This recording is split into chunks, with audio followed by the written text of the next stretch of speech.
Good evening दोस्तों। जैसा कि आप सभी को पता होगा कि सिक्स क्लास के एनटीआरसी जियोग्राफी में 5 चैप्टर पहले क्लास हो चुकी है और ये जो आज का है वो छठा चैप्टर है। तो अगर आप लोगों ने अभी तक भी हमारे चैनल को सब्सक्राइब नहीं किया है तो कर लीजिए। काफ़ी मेहनत से आप ही के लिए ये वीडियो लाया हूँ और नोट्स जो सभी के सभी है हमारे द्वारा ही बनाए गए हैं। तो आप लोग बस अब नोट्स से इसे क्लास को कीजिए और इससे ज़्यादा आपको ये किताब आप लोग नहीं पढ़ेंगे फिर भी आप लोगों को कोई किसी भी प्रकार की दिक्कत नहीं आएगी। बस जो भी इम्पोर्टेंट बात है वो सभी के सभी यहाँ पे लिखे जा चुके हैं। ठीक है, तो आज का जो हमारा चैप्टर वो पृथ्वी के प्रमुख स्थल रूप के बारे में। कल हम लोगों ने देखा था कि पृथ्वी के प्रमुख परिमंडल, और आज हम लोग देखेंगे कि पृथ्वी के प्रमुख स्थल रूप के बारे में आज हम लोग देखेंगे। ठीक है, तो आज इसी के साथ जो है आज हम लोगों का जो पहला लाइन है वो है कि पृथ्वी के सतह के टूट कर घिस जाने को क्या कहते हैं? अपर्दन कहते हैं। अपर्दन का परिभाषा क्या है कि पृथ्वी के सतह के टूट कर घिस जाने को अपर्दन कहते हैं। अप्रथम या आंतरिक प्रक्रिया के कारण बहुत से स्थानों पर पृथ्वी की सतह कहीं ऊपर उठ जाती है तो कहीं धंस जाती है। ठीक है, प्रथम या आंतरिक प्रक्रिया के कारण। ठीक है, प्रथम या आंतरिक प्रक्रिया के कारण वो पृथ्वी के कारण बहुत से स्थानों पर पृथ्वी की सतह कहीं ऊपर उठ जाती है कहीं धंस जाती है। ठीक है, दूसरी या बाह्य प्रक्रिया स्थल के लगातार बनने या टूटने की प्रक्रिया है। मतलब स्थल के लगातार बनने और टूटने की प्रक्रिया को क्या कहते हैं? तो दूसरी या बाह्य प्रक्रिया कहते हैं। अपरदन की प्रक्रिया के द्वारा सतह नीची हो जाती है। अपरदन की प्रक्रिया के द्वारा क्या होती है? सतह जो है वो नीची हो जाती है तथा निपेक्षण की प्रक्रिया के द्वारा इनका फिर से निर्माण हो जाता है। अपरदन मतलब क्या होता है? तो घिसना होता है। कोई भी चीज़ जब घिसेगा तो वहाँ पे गड्ढे की तरह हो जाएगा। और निपेक्षण का मतलब होता है कि किसी भी वस्तु का जमाव होना। तो जो भी चीज़ अपरदित हुआ है वो वस्तु अगर एक जगह निपेक्षित होने लगे, मतलब एक जगह जमा होने लगे, तो फिर से क्या हो जाएगा? तो पहले ऐसा हो जाएगा। इसलिए लिखा गया है कि निपेक्षण की प्रक्रिया के द्वारा इसका फिर से निर्माण हो जाता है। ठीक है, निपेक्षण या अपरदन। निपेक्षण तथा अपरदन है बहते हुए जल, वायु तथा बर्फ के कारण होती है। बहते हुए जल, वायु तथा बर्फ के कारण ही अपरदन होता है और निपेक्षण भी होता है। क्योंकि कोई भी चीज़ जब बहेगा तो वो कहीं ना कहीं अपरदित करेगा और कहीं ना कहीं वो क्या करेगा? अपने साथ और सब साथ को लाकर निपेक्षण करेगा, जिससे वो पहले जैसा भी हो जाता है। ठीक है, तो बहता हुआ जल, वायु और बर्फ ये तीनों ही क्या है? तो निपेक्षण और अपर्दन का कारण है। ऊंचाई तथा ढाल के आधार पर पर्वतों, पठारों तथा मैदानों में वर्गीकृत किया गया है। ऊंचाई तथा ढाल के आधार पर कि ऊंचाई तथा ढाल के आधार पर पर्वतों, पठारों तथा मैदानों में वर्गीकृत किया गया है। अब देखेंगे हम लोग पर्वत के बारे में देखेंगे। ठीक है, पर्वत क्या होता है?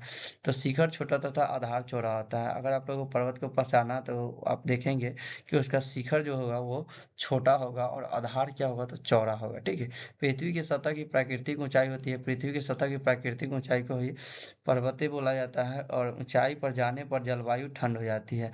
पर्वत की ऊंचाई पर जाने पर क्या होता है? जलवायु ठंड हो जाती है और जमी हुई बर्फ की नदियाँ पाई जाती है। पर्वत पर ही क्या पाई जाती है? पर्वत पर ही जमी हुई बर्फ की नदियाँ पाई जाती है, जिसे हिमानी भी कहा जाता है। ठीक है, और 600 मीटर से अधिक ऊंचा एवं खड़ी ढाल वाली पहाड़ी को ही पर्वत कहा जाता है। ठीक है, मतलब यहाँ पे आपको पर्वत की परिभाषा देखने को मिलेगी। 600 मीटर से अधिक ऊंचा एवं खड़ी ढाल वाली पहाड़ी को पर्वत कहा जाता है। कठोर जलवायु यहाँ की जनसंख्या को प्रभावित करती है। यानी यहाँ पे इतनी कठोर जलवायु होती है कि यहाँ पे मानव बस्तियाँ या बहुत ही मुश्किल से बस पाती है। तो इसलिए लिखा गया है कि कठोर जलवायु यहाँ की जनसंख्या को प्रभावित करती है। ठीक है, धरातल खड़ी ढाल वाला होता है। धरातल जो इसका होता है वो खड़ी ढाल वाला होता है। कृषि योग्य भूमि की कमी होती है। पर्वत और कृषि योग्य भूमि की बहुत ही कमी होती है। ठीक है, अब देखेंगे कुछ पर्वत श्रृंखला का नाम यहाँ पे दिया गया हुआ है। जैसे हिमालय जो है वो एशिया की पर्वत श्रृंखला है। आल्प्स जो है, अल्पस वो यूरोप की पर्वत श्रृंखला है। और एंडीज पर्वत जो है, जैसा कि आप लोगों को मैंने पहले कुछ क्लास में बताया था कि दक्षिण अमेरिका में जो है एंडीज पर्वत श्रृंखला जो है वहाँ की विश्व की सबसे लंबी पर्वत श्रृंखला एंडीज पर्वत श्रृंखला है। वो उत्तर से दक्षिण की ओर फैला हुआ है। ठीक है, पर्वत के प्रकार अब यहाँ पे देखेंगे पर्वत कितने प्रकार के होते हैं। तो वलित पर्वत होते हैं, मसोंत पर्वत होते हैं और ज्वालामुखी पर्वत होते हैं। 3 प्रकार के पर्वत पाए जाते हैं। वलित पर्वत के बारे में अब हम लोग देखेंगे। तो वलित पर्वत के बारे में यहाँ पे क्या दिया गया है कि हिमालय हिमालय तथा आल्प्स, हिमालय तथा आल्प्स जो पर्वत है वो क्या है? तो हिमालय तथा आल्प्स पर्वत जो है यह वलित पर्वत है। ठीक है, अरावली पर्वत विश्व की सबसे पुरानी वलित पर्वत श्रृंखला है। वलित को मुर्दार भी बोला जाता है। तो अरावली पर्वत जो है ना, आप लोग याद रखिएगा, विश्व की सबसे पुरानी वलित पर्वत श्रृंखला है। ठीक है। अपर्दन प्रक्रिया के कारण यह श्रृंखला घिस जाती है। अपर्दन प्रक्रिया के कारण यह श्रृंखला घिस जाती है। सतह उबड़ खाबड़ तथा शिखर जो है शंकुआकार होता है। सतह जो इसका है वो उबड़ खाबड़ होता है। शिखर कैसा होता है? तो शिखर शंकुआकार होता है। ठीक है। चीर पाइन के जैसे होता है। ठीक है।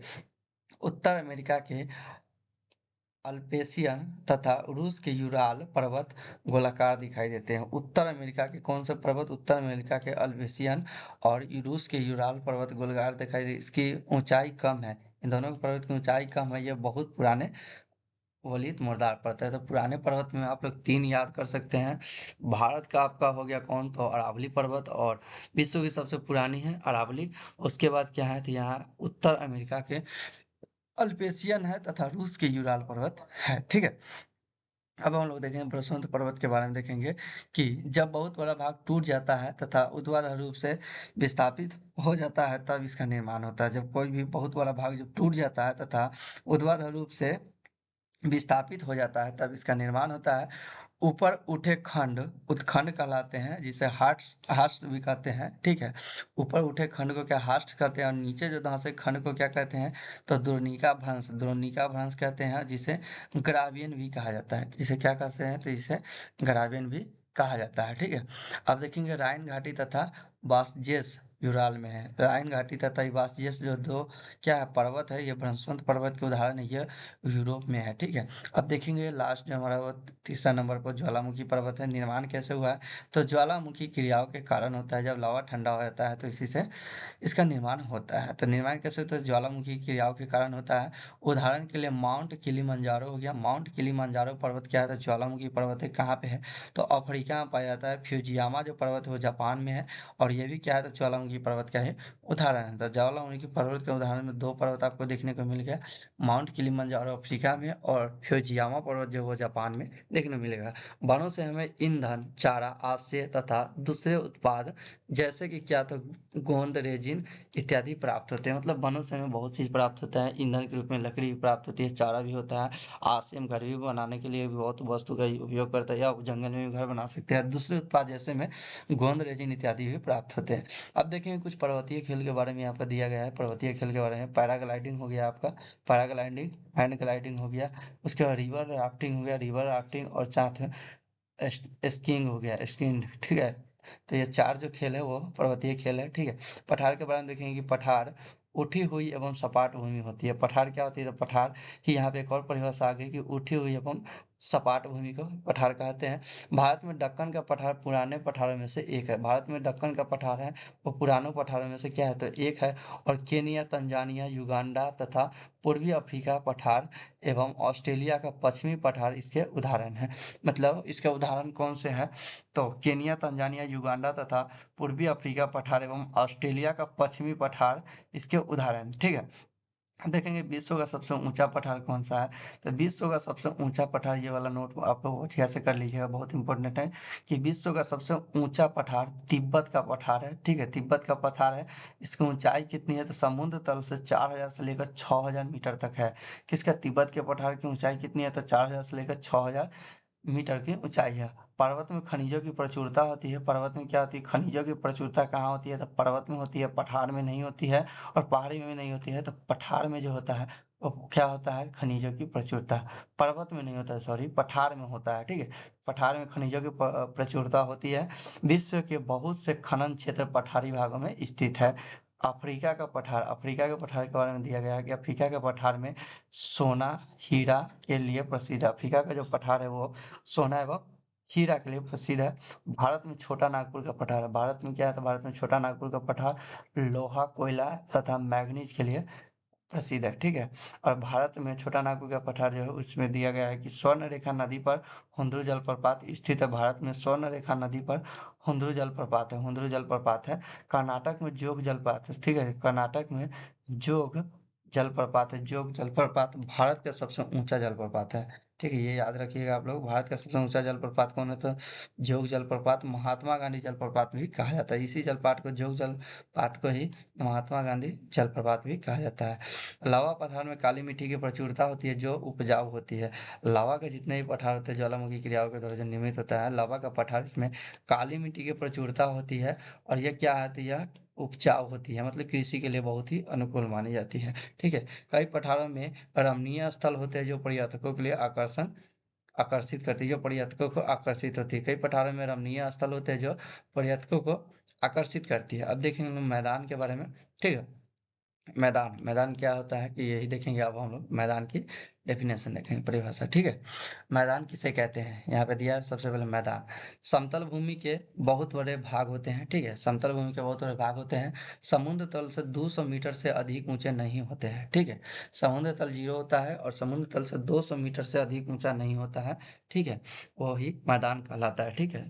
तो निर्माण कैसे हुआ? तो निर्माण जो हुआ नदियों तथा इसके उनके सहायक नदियों द्वारा लाए गए अवसाद से हुआ है। ठीक है, अवसाद से, जैसा कि आप लोग को पता होगा कि उत्तर भारत के मैदान जो है इस निर्माण में गंगा नदी की भी बहुत ज़्यादा क्या है, योगदान है। ठीक है।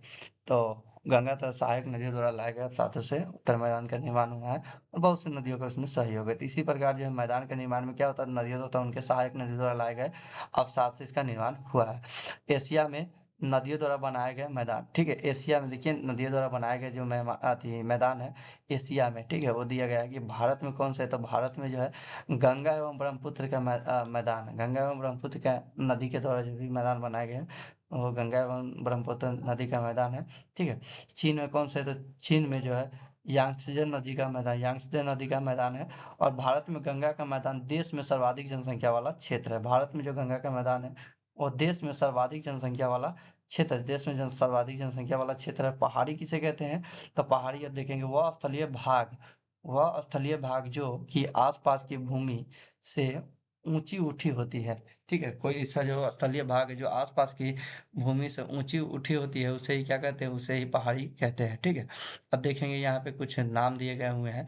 800 मीटर से अधिक ऊंचे पर्वत के नाम, मतलब 800 मीटर से जितने भी ऊंचे पर्वत हैं उन सभी के नाम दिए गए हैं। यहाँ पे जो है 800 मीटर से अधिक ऊंचे पर्वत के नाम दिए गए। पहला कौन है? तो पहला जो केटू पर्वत है। केटू पर्वत कितना है? तो 8611 मीटर है। 8611 मीटर है। केटू पर्वत की ऊंचाई कितनी है? तो केटू पर्वत की ऊंचाई 8611 मीटर है। पीओके में है, पाकिस्तान ऑक्यूपाइड कश्मीर में। और भारत की सबसे ऊंची पर्वत है। भारत की सबसे ऊंची पर्वत कौन है? तो भारत की जो सबसे ऊंची पर्वत है वो केटू पर्वत है। ठीक है। अब कंचनजंगा देख लेंगे, कंचनजंगा देख लेंगे, इसका कितना है? तो कंचनजंगा की जो ऊंचाई है वो 8586 मीटर है। 8586 मीटर है। मकालू पर्वत की कितनी है? तो मकालू पर्वत की जो ऊंचाई है वो है 8463 मीटर, 8463 मीटर है। ठीक है। अब देखेंगे प्रशांत महासागर में स्थित मकौनी पर्वत, इसे आप लोग नोट कर लीजिएगा ट्रिपल स्टार लगा के, बहुत ही इंपॉर्टेंट है कि प्रशांत महासागर में स्थित मकौनी पर्वत, जिसे क्या कहा जाता है? हवाई द्वीप भी इसे कहते हैं। यह इसकी ऊंचाई कितनी है? तो ऊंचाई जो है 10,205 मीटर है। ठीक है, 10,205 मीटर है। सागर की सतह के नीचे स्थित है। सागर की सतह के नीचे स्थित है। आप लोग याद रखिएगा, इसकी ऊंचाई जो है ना वो माउंट एवरेस्ट से भी ज़्यादा है, लेकिन ये समुद्र तल के नीचे से है। तो इसीलिए इसकी ऊंचाई फिलहाल में बस समुद्र तल के ऊपर वाले में देखेंगे तो विश्व की सबसे ऊंची इसलिए माउंट एवरेस्ट आता है। तो प्रशांत महासागर में स्थित मकौनी पर्वत जो है ना, जिसे हवाई द्वीप भी कहा जाता है, की ऊंचाई कितनी है? तो 10,205 मीटर सागर की सतह के नीचे स्थित है। ठीक है। इसी के साथ जो है हमारा आज का टॉपिक वो खत्म होता है। तक जो टोटल हमारे क्लास हो चुके हैं वो टोटल 6 क्लास हो चुके हैं एनसीईआरटी में। और अगर आप लोगों ने अभी तक ये सभी के सभी क्लास नहीं देखे हैं तो आप लोग प्लेलिस्ट में जाकर चेक कर सकते हैं। टोटल 6 क्लास हो चुके हैं और सभी के सभी बहुत ही बेहतरीन तरीके से किया गया है। तो अगर आप लोगों को ये पसंद आ रहा है तो चैनल को सब्सक्राइब कर लीजिएगा। इसमें आप ही का फ़ायदा है, जब भी वीडियो जाएगी तो आपके पास इसका नोटिफिकेशन आ जाएगा और आपकी स्क्रीन पर भी आ जाएगा। तो दोस्तों अब मिलते हैं 7वें चैप्टर के साथ, इसी के साथ तब तक के लिए जय हिंद।